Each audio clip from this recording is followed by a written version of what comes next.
The story of Mahashivratri. According to the Vedic cosmology, the whole universe has been created and sustained by two indestructible forces, Shiv and Shakti. When the creation began, there existed just one supreme consciousness. The first creation was the sound of Om, which emerged from the Damru of Shiv. Then, ShivShakti's dance of creation gave form to the universe. Shiv is the soul of the Brahmand and Shakti is the energy and power of the Brahmand. Shiv means soul and Shakti means energy. The two together are one. Mahashivratri has a special significance. It is the darkest night of the month. It helps us understand that everything came from the darkness. In our previous video of the beginning, we saw that Lord Shiv had appeared in front of Lord Brahma and Vishnu. This was the day Lord Shiv appeared for the first time as Ardhnarishwar. It was the day of Mahashivratri. His half male and half female form shows that ShivShakti are two halves combined as one. One day, Lord Brahma saw that the creation was not expanding. He worshipped the Ardhnarishwar form of ShivShakti. For the benefit of the world, Brahma requested Shiv and Shakti to separate from each other to help in the creation of the world using their Shakti. Lord Shiv, known as the Purush, the source of creation, separated himself from his companion goddess Shakti, who is known as Prakriti, which is nature herself. Soon, with this energy, goddess Saraswati, the Shakti of Lord Brahma, and goddess Lakshmi, the Shakti of Lord Vishnu, was created. Later, Lord Brahma created the world with the help of the two fundamental forces, Shiv and Shakti. He created two of each creature using the source of Shiv and the energy of Shakti. Shiv and Shakti appeared together as soulmates in various forms and brought life to the world. Lord Shiv is the father of the universe and goddess Shakti is the mother. Being the mother, goddess Shakti remained in the world to nurture the creation while Lord Shiv meditated as an ascetic. After the creation of the world was completed, the cosmic power of goddess Shakti had to reunite with Lord Shiv. Lord Brahma advised his son Prajapati Daksha to meditate and convince the great goddess Shakti to take an incarnation as his daughter. The goddess agreed, but warned that if he mistreated her, she will abandon her body. Goddess Shakti was then incarnated in the human form as Sati, the daughter of Daksha. Daksha had many daughters. 13 were married to Maharishi Kashyap, 27 were married to Chandradev, who are the 27 nakshatras on the moon's orbit, and the rest to many other Maharishis and Devtas. Sati was the youngest and favorite daughter of Daksha out of all of them. Since childhood, Sati was a devotee of Lord Shiv. As she grew up, she was disheartened by her father's wish of marrying her to someone else.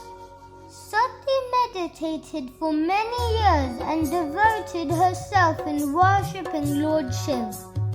Lord Shiv and his attendants could not break her meditation no matter how much they tested her. Finally, Sati's penance and devotion won the heart of the ascetic Shiv. Lord Shiv accepted to marry her. Lord Brahma and Vishnu went to Daksh with the proposal of Shiv and Sati's marriage. Daksh did not approve of the marriage but hesitantly gave his consent even though he found Shiv unsuitable for his daughter. The day of the wedding came. Daksh did not like the terrible look of Shiv and started detesting him. After the wedding, Lord Shiv and Goddess Sati went to their home to Mount Kailash. One day, Lord Shiv and his wife Sati went to Maharishi Agastya's ashram. This was the time when Lord Ram was in search of Sita, who was kidnapped by Ravan. On their way back through the forest, Shiv saw Lord Ram searching for his wife. He bowed his head to pay obeisance. Sati was surprised why Lord Shiv, the supreme god, bowed his head in front of a human being. Shiv informed Sati that Ram was the incarnation of Lord Vishnu, but Sati did not believe this. Lord Shiv asked her to find the truth for herself. Sati took the form of Sita and appeared before Ram. Lord Ram immediately recognized her true identity and bowed his head paying obeisance to her. Sati realized her mistake and sincerely apologized to Lord Shiv. But as Sati had taken the form of Sita, Lord Ram's wife, she was like a mother to Lord Shiv. From that time, Lord Shiv detached himself from Sati. She was disheartened with this, but stayed at Mount Kailash. Later, Daksh organized a grand yagna and invited all the gods, but not Shiv and Sati. Sati wanted to attend the yagna and meet her family. Lord Shiv tried to stop her, telling her that she shouldn't go without an invitation, but she felt that she does not need an invitation to go to her father's place. As Shiv would not agree, she transformed into the 10 fearsome Mahavidya goddesses led by Goddess Kali and surrounded him from the 10 cardinal directions. Seeing the powers of Sati, Shiv became helpless and allowed her to go. She then returned to her calming nature. When Goddess Sati arrived at her father's house, her mother and sisters welcomed her, but Daksh ignored her presence. Sati became furious and asked her father why he did not invite her along with her husband. Daksh was fuming himself by her uninvited arrival. He mocked Shiv in front of everyone, calling him very harsh names. Sati cursed everyone present, who did not utter a single word and sided with Daksh. As Daksh continued to insult Shiv, Sati announced that she could not tolerate any insult about her husband. To sustain her husband's honor, Sati jumped into the yagna fire and sacrificed her body. Everyone was shocked to see this and started trembling, thinking of Shiv's fear. When hearing the news, Lord Shiv could not control his anger. He performed the Ditanda, the dance of destruction which had the power to destroy the entire universe. He created two ferocious creatures, Veerbhadra and Bhadrakali. They both created havoc and started killing everyone present at Daksha's Yagna ceremony. They also fiercely sliced off Daksha's arrogant head. When Shiv took Sati's lifeless body out of the Yagna, Lord Vishnu cut Sati's body into 52 pieces with his Sudarshan Chakra to calm him down. These 52 pieces fell in different places on earth, and in each place there emerged a Shakti peak, a divine shrine of goddess Shakti. Some small Shakti peaks also came into existence with Sati's fallen blood drops. Shiv stopped his destruction as he could not destroy the world where Sati remains. Lord Brahma pleaded to Lord Shiv for his son's life and sought forgiveness for his behavior. Lord Shiv calmed down and revived Daksh by replacing his head with a goat's head. With the new head of the goat, Daksha's arrogance had completely gone. He sought forgiveness from Lord Shiv. Lord Shiv then returned to Mount Kailash and undertook rigorous penance on top of the Himalayas. Goddess Sati eventually took birth again as Parvati, the daughter of Himalaya, the king of the mountains, and Queen Menavati, the daughter of Mount Meru. Narad Muni came to visit baby Parvati and declared she is destined to marry Shiv. When Parvati grew up, she only thought about Lord Shiv. She performed a penance to break Shiv's meditation and appease him.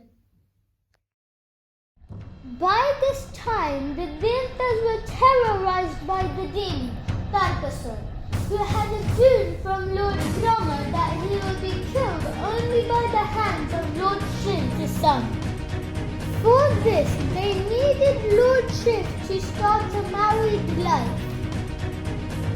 Kamdev, the god of love, tried to make Shiv fall in love with Parvati. He succeeded in doing so, but as he tried to disrupt Shiv's meditation, Lord Shiv had opened his third eye and turned Kamdev to action. Whenever Lord Shiv opens his third eye, it destroys everything that comes into his vision. Goddess Parvati had found it difficult to break Shiv's meditation, but through her sincere devotion and the persuasion of the Devtas, Lord Shiv finally agreed to marry her. King Hanuman was delighted to have Lord Shiv as his son-in-law. Their marriage was fixed on the day of Mahashivratri. This day is celebrated as the reunion of the eternal Shiv and Shakti. Lord Shiv invited everyone to his marriage. Demons, reptiles, scavengers, insects, and deities who wholeheartedly wanted to join him. The gods came down from heaven to attend the grand wedding of Lord Shiv and Goddess Parvati. At last, this wonderful marriage procession of Lord Shiv proceeded towards King Himalaya's palace.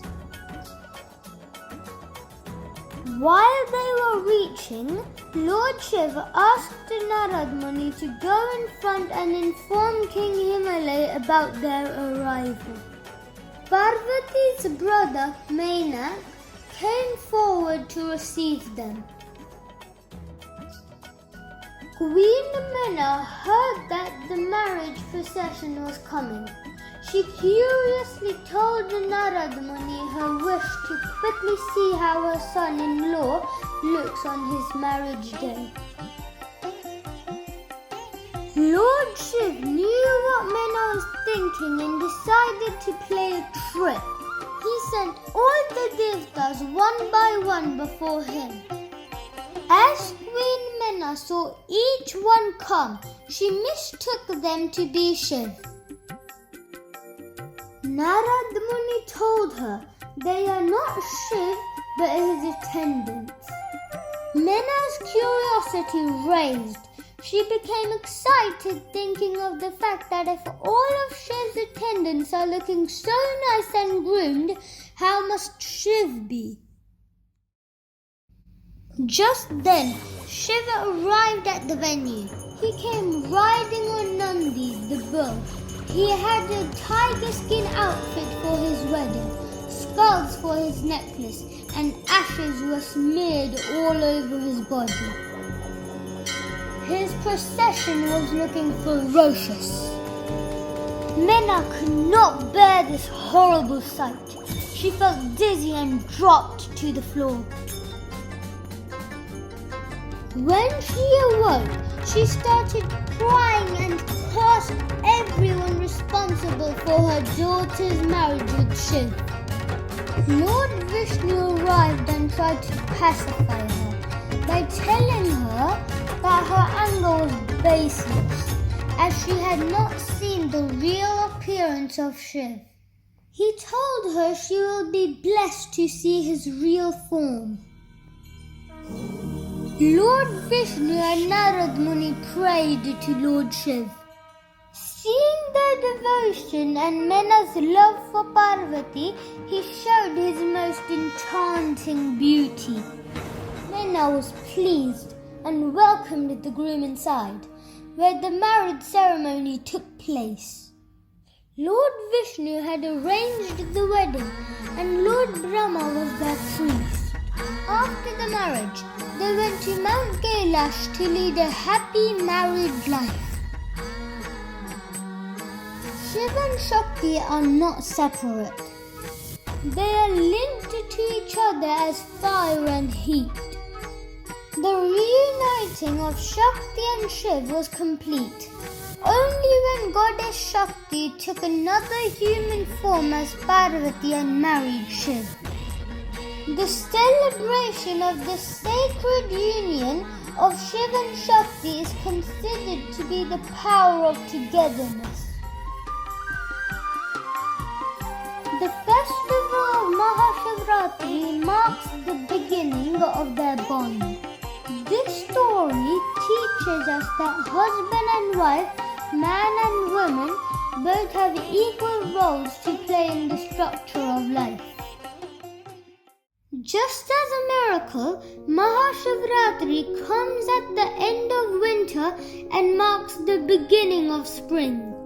The trees become full of flowers and the earth restores with life.